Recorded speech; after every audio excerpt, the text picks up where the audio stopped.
m'appelle Aurore, sur les réseaux je suis Aurore404. Je fais partie de la Street Team Gare Montgausia pour flyer à l'entrée des concerts. Et également, je fais des vlogs de festivals de métal pour Metal Mag TV depuis 1 an à peu près. Mon premier Fury Fest, qui était également mon premier festival de métal et tout style confondu de ma vie, c'était en 2005, si je dis pas de bêtises.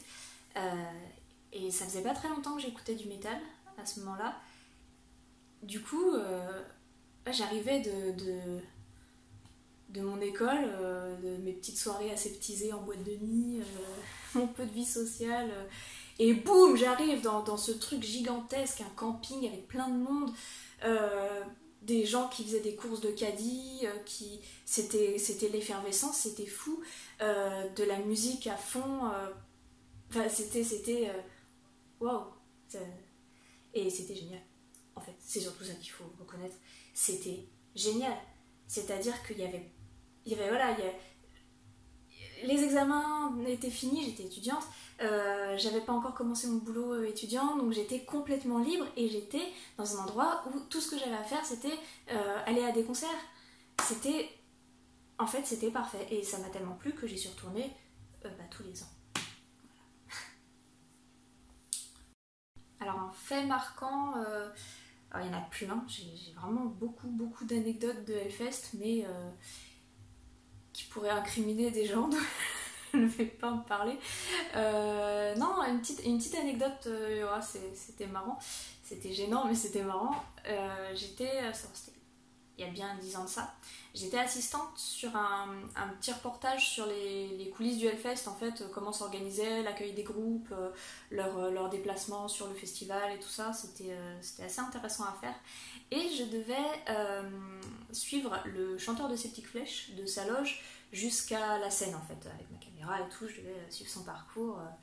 Voilà, donc Fred de Gare Montgausia me présente au chanteur à son arrivée en me disant voilà, c'est Aurore, elle va t'attendre en dehors de la loge et puis quand tu partiras sur scène, elle va te suivre.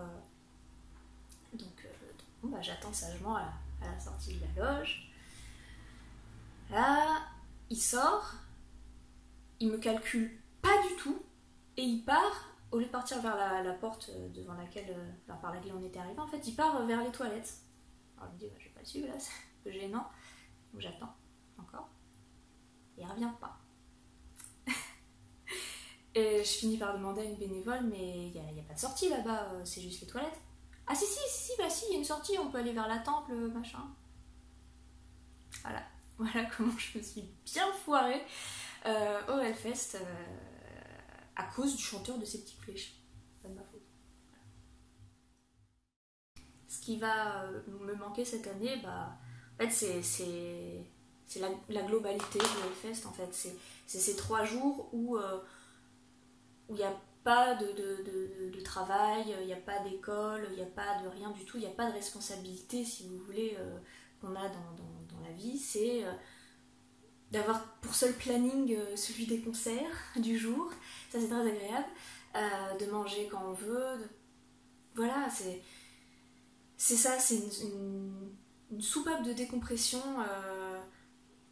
parce que c'est le Hellfest, c'est complètement hors de la vraie vie. C'est 3 jours où on va voir plein de groupes, on écoute plein de musiques qui nous plaisent, on voit plein de gens qu'on voit pas d'habitude, et puis surtout que je sors pas beaucoup, j'ai pas beaucoup de temps pour avoir une vie sociale. Et là, c'est un concentré de vie sociale et de découverte musicale en 3 jours. Ça va vraiment beaucoup me manquer. Voilà. C'est vraiment c'est dommage et j'en profite pour adresser un petit message au Hellfest et à tous les organisateurs de fest en général. Total soutien, hein, vraiment, à l'année prochaine. J'espère que vous tiendrez le coup et voilà. À très bientôt, au plus vite.